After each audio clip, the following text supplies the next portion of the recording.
When you begin to think deeply about the universe, the first thing you realize is how little we truly understand.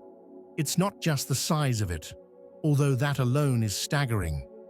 It's the fact that we exist inside something that has no clear edge, no fixed center, and possibly no limit.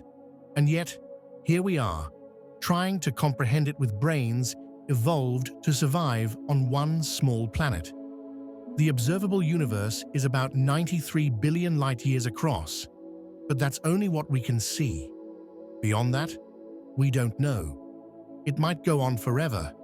It might curve back in on itself. We're not sure. Our best instruments are limited. Our minds are even more limited. And yet, we keep asking questions. What is the universe made of? Mostly things we can't see. About 95% of the known universe is made up of dark matter and dark energy, things we don't fully understand. The stars, planets, and galaxies we can see make up a tiny fraction of everything that exists. It's like reading one sentence from a book and trying to guess the entire plot. The universe is also incredibly old. It began nearly 14 billion years ago in an event we call the Big Bang. But even calling it a bang is misleading. There was no explosion in space. Space itself was created and expanded. Time itself began. It didn't happen in something. It was the beginning of everything. And still, that doesn't tell us why it happened or what was there before.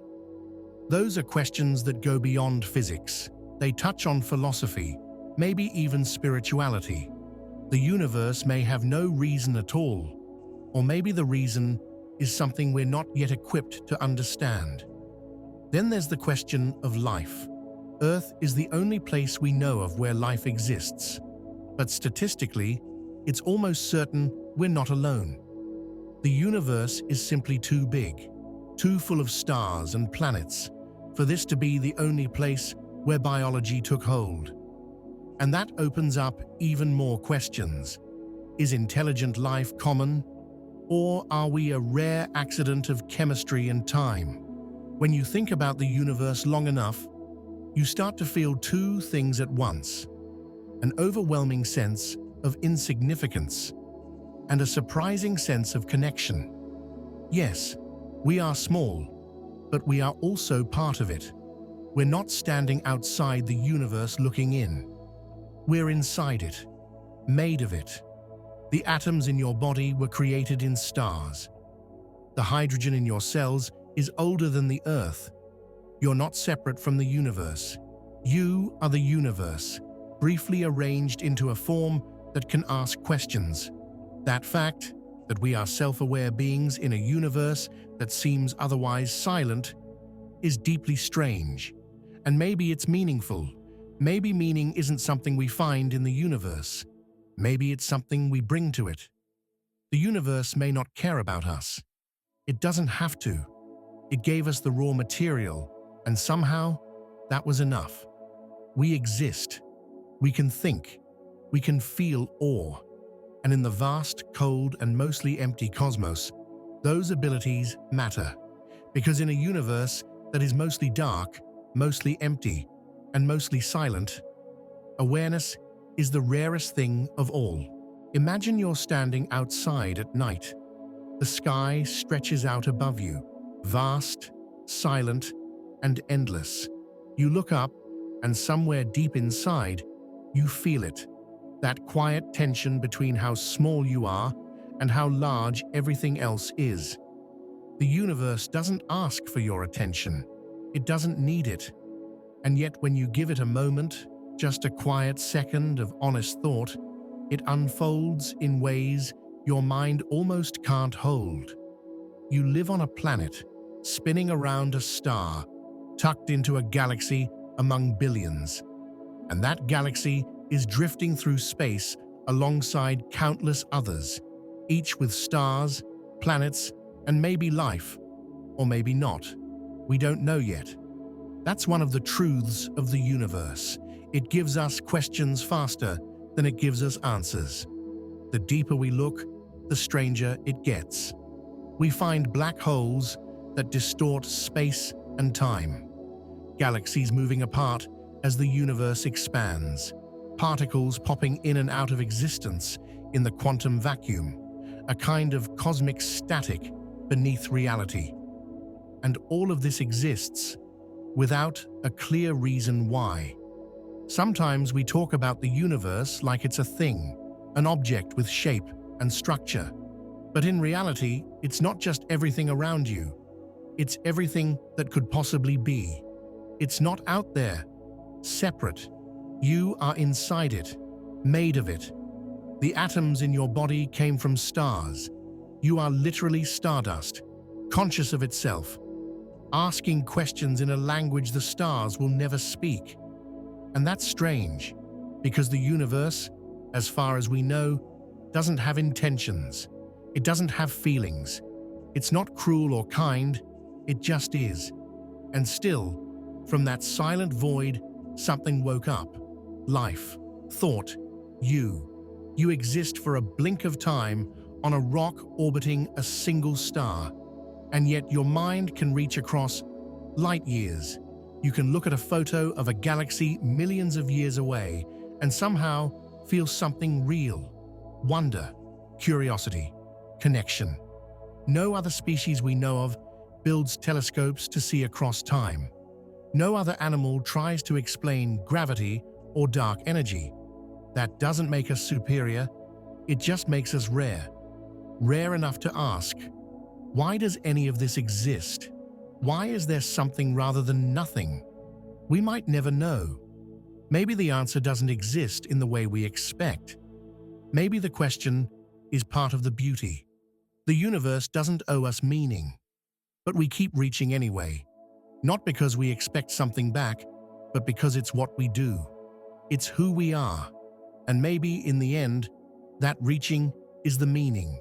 When you think about the universe, not as an abstract idea, but as a real physical place, something begins to shift.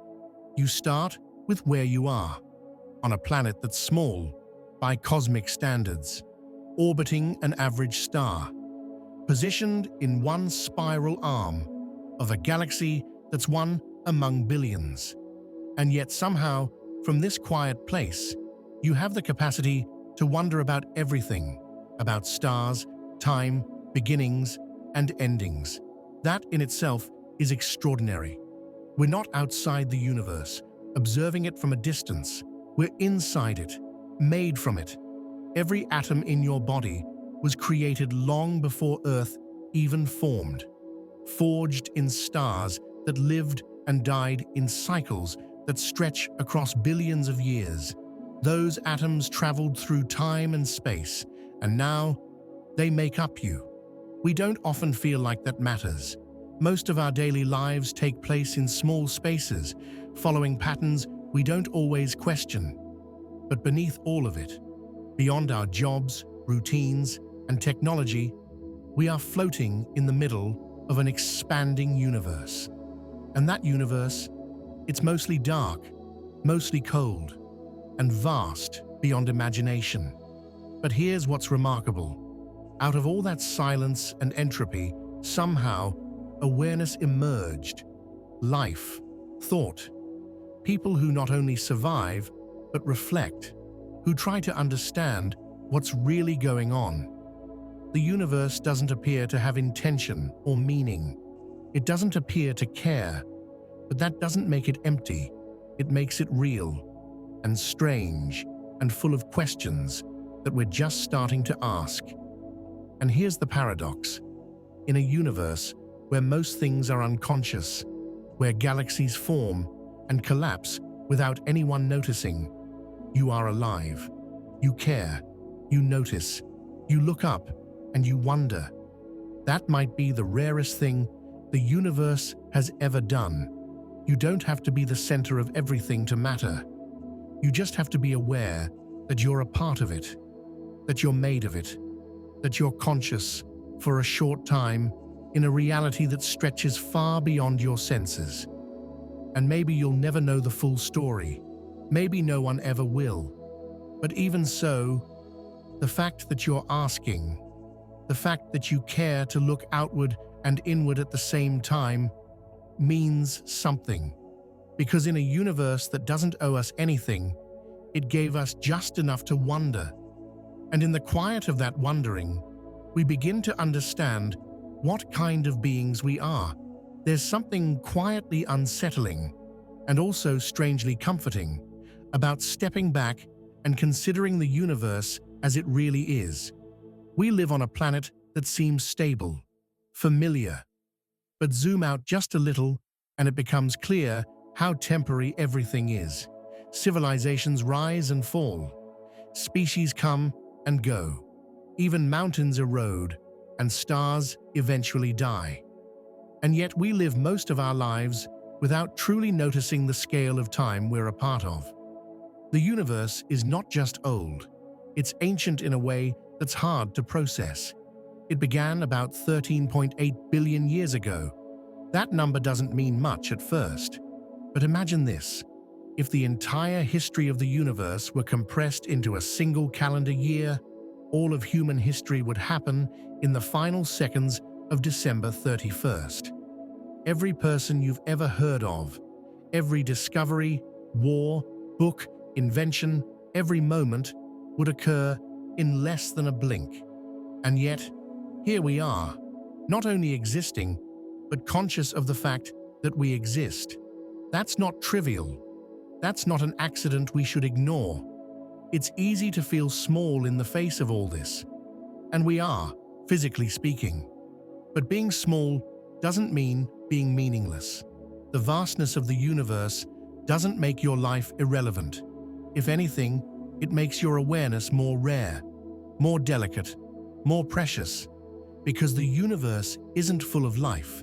It's full of potential. But as far as we know, life, especially intelligent life, is uncommon, maybe extremely rare. And that makes what we do with our time all the more important. It's unlikely the universe has a built-in purpose. It doesn't seem to operate with goals or values, but you do. You can make meaning, you can choose what matters and how you treat others and what kind of mark, however small, you leave behind. And that matters, because while the stars may not notice your choices, you do. The people around you do, and those choices echo far beyond what you can measure. Maybe that's what makes us unique. Not our intelligence, but our ability to live with full knowledge of our impermanence and still care deeply.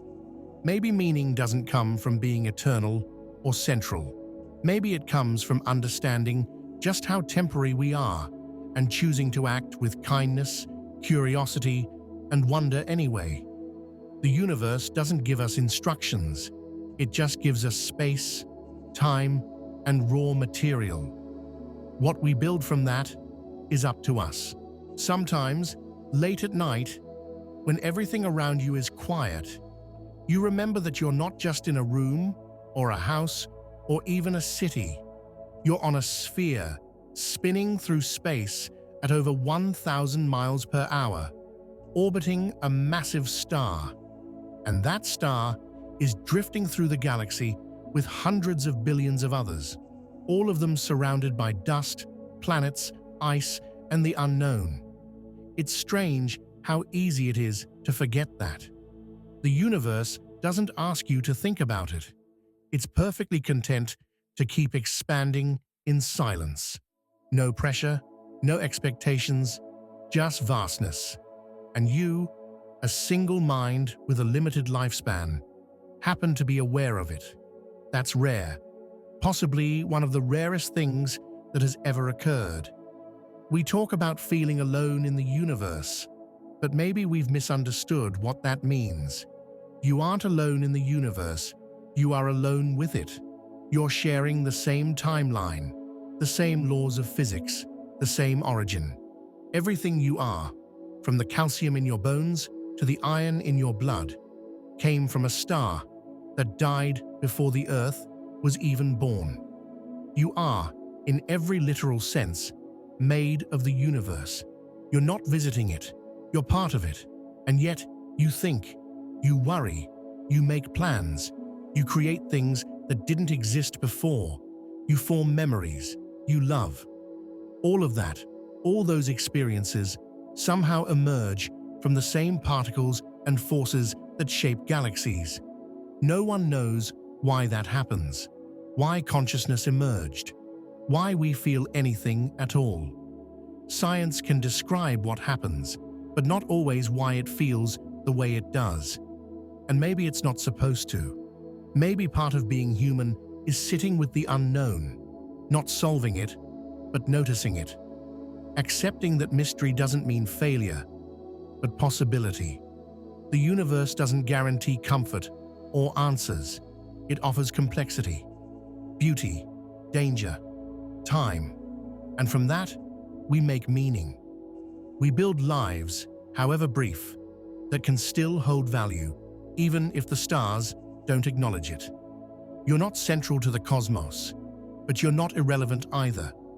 You are a tiny piece of it that can feel joy and loss and curiosity. And maybe that's enough. Maybe it's more than enough. There's a kind of honesty in the universe that's hard to describe. It doesn't pretend. It doesn't flatter or explain. It just exists. Vast, silent, indifferent. And yet, in that indifference, there's something strangely beautiful. Everything you've ever seen or touched is part of the same framework. The laws that move planets also move blood through your veins. The atoms that built the first stars are the same ones building your body now. That's not metaphor. It's not poetic language. It's physics. It's chemistry. It's the quiet architecture of reality at work. And in all of that, in this grand, ancient system, we are conscious. Somehow, without knowing how or why, the universe has produced something that can question it. Something that doesn't just react, but reflects. That's you. That's us. You might never fully understand what dark matter is, or how time began, or whether this universe is just one among many. But maybe understanding isn't the most important part. Maybe witnessing is enough. Maybe noticing is the first and final human gift. You look at the stars and wonder what's out there. But rarely do we stop and wonder what it means to be here, right now, able to wonder at all. The universe has no known edge, no up or down, no center. But within it, there are brief, fleeting moments of clarity, like the one you're having now, where the scale of it all falls into place, and your existence feels both impossibly small and deeply connected. That tension between insignificance and intimacy is where meaning lives. You weren't promised this life. You weren't promised answers, but you're here, thinking about it, feeling something as you do. That might be the most profound thing the universe has ever done. We often live as if the universe is in the background, something distant, disconnected from our lives. But it's not. The universe isn't out there. It's everything. It's the air you're breathing, the light reaching your eyes, the cells that make up your skin. Every part of your body is made from particles that have existed since the beginning of time. They've passed through stars, dust clouds, ancient collisions, and now, for a little while, they're arranged into you. That's not just poetic. That's a quiet, scientific truth, one that most of us forget as we move through the details of the day. We forget that the Earth is spinning, that space is stretching, that we are floating on a rock through a darkness that is mostly empty. And yet somehow, in that emptiness, things emerge. Galaxies form, stars burn, planets coalesce, life appears. And at least once, maybe only once, that life became aware of the very place it came from. It looked around and up and inward and asked, "What is this?" We are the only part of the universe we know of that can question its own existence. That's not something to take lightly. Even if we don't have all the answers, even if we never find them, the fact that we can ask is extraordinary. You are a temporary arrangement of matter in a universe that has no known end, and yet that temporary form has the power to feel, to love, to fear, to wonder. That makes you small, yes, but not insignificant. You are brief, but not pointless. You are alone in some ways, but never truly separate from the thing you came from. The universe doesn't speak in words. It speaks in patterns, gravity, light, time. And maybe the fact that you're here, noticing all of this, feeling all of this, is the closest thing to an answer we'll ever get. Maybe we're not meant to control the universe.